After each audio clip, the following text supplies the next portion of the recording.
যেই মেইল থেকে মেইলটা এসেছিল সেই মেইলটা হচ্ছে বঙ্গভবনের অফিসের সাথে সংশ্লিষ্ট।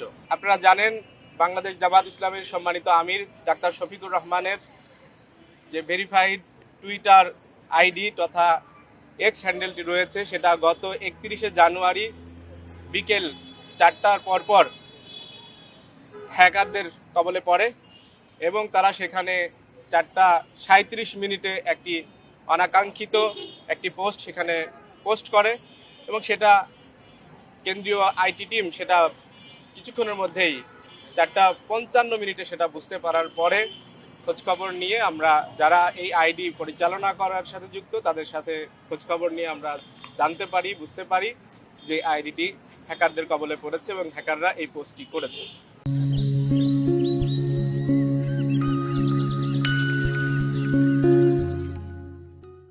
তাৎক্ষণিকভাবে উদ্যোগ নেওয়ার মধ্য দিয়ে 5:09 এই আইডির পাসওয়ার্ড চেঞ্জ করার মধ্য দিয়ে এটার পূর্ণ নিয়ন্ত্রণ আবার আমরা ফেরত পেতে সক্ষম হই। এরপরে 5:22 সে বিষয়ে একটি জরুরি ঘোষণা সেখানে প্রকাশ করা হয় যে এই আইডিটি হ্যাক হয়েছিল, সে বিষয়ে সেখানে প্রকাশ করা হয়।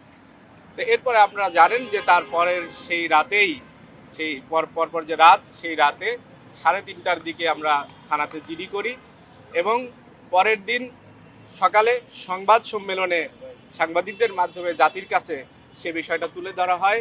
আমরা সারা রাত ধরে যেই পর্যালোচনা করেছি, আমরা যে দেখার চেষ্টা করেছি কোত্থেকে কিভাবে এই হ্যাকিংটা হলো, সে বিষয়গুলো আমরা পরের দিন সকালে সাংবাদিকদের মাধ্যমে জাতির কাছে পেশ করি, বিস্তারিত আমরা সে প্রেজেন্টেশন দিয়েছিলাম। সেখানে একটা বিষয় আপনারা খেয়াল করেছেন যে যেই মেইলের থেকে যে মেইল অ্যাড্রেস থেকে আমাদের জামাত ইসলামের কেন্দ্রীয় অফিসিয়াল মেইল যেটা রয়েছে সেই মেইল এবং ঢাকা মহানগরী উত্তরের যে মেইল, ঢাকা মহানগরী দক্ষিণের যে মেইল, এরকম করে আরও বেশ কিছু মেইলে সেখানে যে ফিশিং যে ম্যালওয়্যারটি এসেছিল এবং তার মাধ্যমেই ডিভাইসের কন্ট্রোল তারা নিতে পেরেছে এবং ডিভাইসের কন্ট্রোল নেওয়ার মধ্যে যে সেশন চুরি করে সেখান থেকে আসলে এই আইডিটির মধ্য দিয়ে তারা তাদের কথাটি প্রকাশ করেছিল।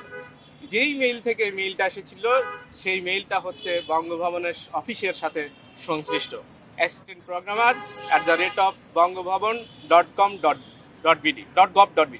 আমি আবার বলছি assistantprogrammer@bongobhavon.gov.bd।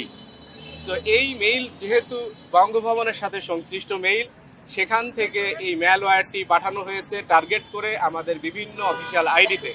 সেটা আমরা কনসার্ন ফিল করেছি যে সরকারি এই দপ্তর থেকে এরকম মেইল পাঠিয়ে সেখানে হ্যাক করার জন্য যে প্রচেষ্টা চালানো হয়েছে সেটা নিঃসন্দেহে গর্হিত কাজ।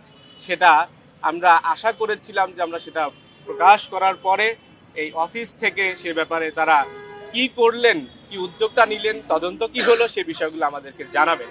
কিন্তু আমরা এই কয়েকদিন পার হলো, এর মধ্যে যে তাদের কোনো রেসপন্স না পেয়ে আমরা আজকে সরাসরি এখানে অফিসিয়ালি দেখা করতে এসেছিলাম এবং তাদের কাছে আমাদের সেই লিখিত অভিযোগপত্রটি দিয়েছি। আমরা এখানে দেখা করতে আসার পরে এখানে মহামান্য রাষ্ট্রপতির সামরিক সচিব major general Mohammad Adil Chowdhury NDC-PSC তিনি আমাদের সাথে কথা বলেছেন। খুব ওয়ার্ম রিসিপশন তিনি আমাদের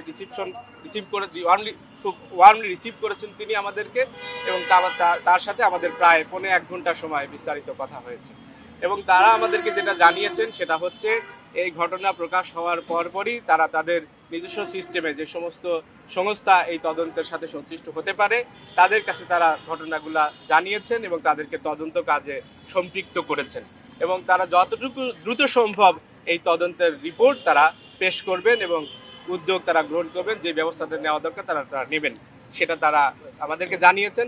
তবে আমরা আমাদের পক্ষ থেকে প্রত্যাশা ব্যক্ত করেছি, আশা করেছি, আমাদের দাবি জানিয়েছি, সেটা হচ্ছে যেহেতু সামনে ইলেকশন এবং এই ঘটনাটি খুবই মারাত্মক গর্হিত একটি কাজ, হ্যারাসমেন্টের একটি কাজ এবং একটি মহল এই হ্যাকিংয়ের মধ্য দিয়ে যেই পোস্টটি প্রকাশ হয়েছিল সেই বিষয়টি নিয়ে রাজনীতি করার জন্য চেষ্টা করছে, যার কারণে আমরা দাবি জানিয়েছি আগামী 24 ঘন্টার মধ্যে এই অফিস থেকে যেন তাদের তদন্ত রিপোর্ট, তদন্তের অগ্রগতি যেন তারা অফিসিয়ালি জানায়, সে বিষয়ে তাদের কাছে আমরা দাবি পেশ করেছি। সম্মানিত সাংবাদিক বন্ধুগণ, আমরা যেটা বলতে চাই সেটা হচ্ছে যে একটি সরকারি অফিস থেকে সরকারি মেইল ব্যবহার করে এরকম ফিশিং ম্যালওয়্যার পাঠানোর প্রচেষ্টা অব্যাহতভাবে করা হয়েছে। এটা জাতির জন্য, আমাদের কারোর জন্যই স্বস্তিদায়ক নয়। আমরা এর ব্যাপারে খুবই তীব্র নিন্দা জ্ঞাপন করি এবং কনসার্ন ব্যক্ত করি। একই সাথে আমরা বলতে চাই যে এই বিষয়টি নিয়ে যারা রাজনীতি করছে তাদের কর্মী বাহিনীকে বিভিন্নভাবে বিভিন্ন রকমের কর্মসূচি দেওয়ার মধ্য দিয়ে আমাদের আমিরে জামাত সহ জামাত ইসলামীর যেই ব্যাপারে যে তারা বিভিন্ন রকমের অপতৎপরতা চালাচ্ছে সেটা কোনোভাবেই কাম্য নয়, সেটা গর্হিতকার।